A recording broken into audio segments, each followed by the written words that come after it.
XLR8 is one of the fastest original aliens. However, a common question asked is, how fast is he truly? Well, in order to find out, we need to look at his actual feats. We will use this speed tier for reference. So let's now see how far we can go. Here we will talk about different things which Ben 10 YouTubers really don't talk about. One being travel speed, the other being reaction speed.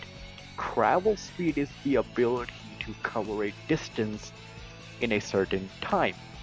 Combat speed, which is also known as reaction speed, is the ability to transcend one's perception, aka react to opponents or objects in a certain time.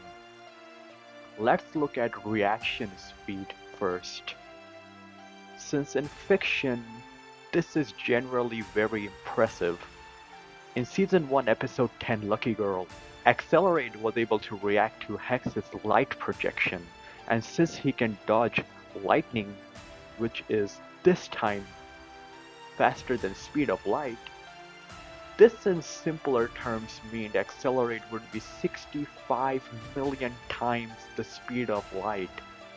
And in speed tier, this will place him at relativistic tier. In Season 3 Episode 10 Monster Weather, XLR8 was able to dodge lightning around 2.33 seconds, and dodging lightning places him at Mach 30 high hypersonic tier, as dodging lightning can be calculated from this formula and is typically in hypersonic tier. Now let's look at his travel speed, which people wants to know about everywhere. XLR8 was able to run so fast, he was able to react to baseball faster than baseball players can actually see the ball. Now many people in Ben 10 fandom thinks that this is time-stopping feat. Meanwhile, it's not.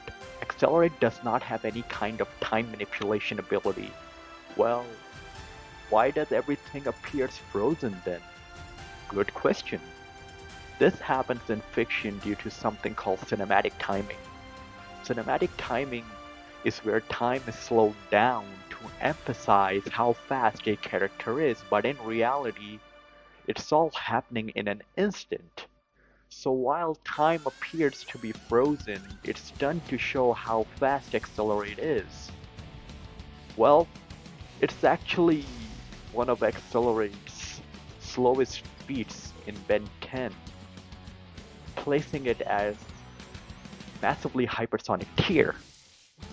All this makes XLR8's reaction speed superior to his travel speed.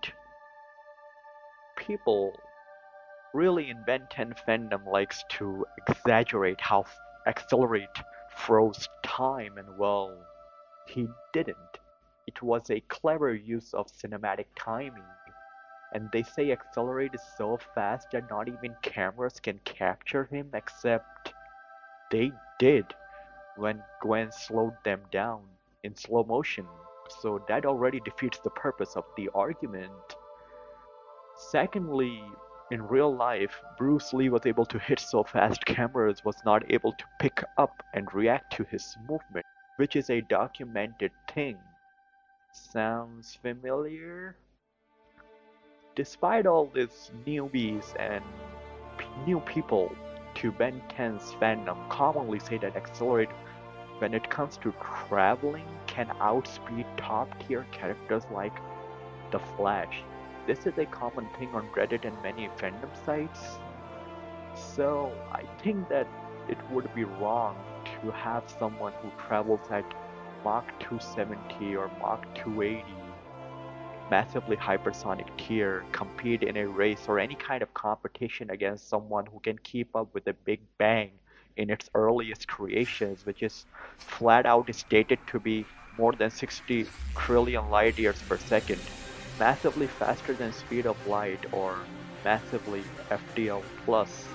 right there at the bottom of the table. And while that's just one speed feed, I really don't want to go into the rest.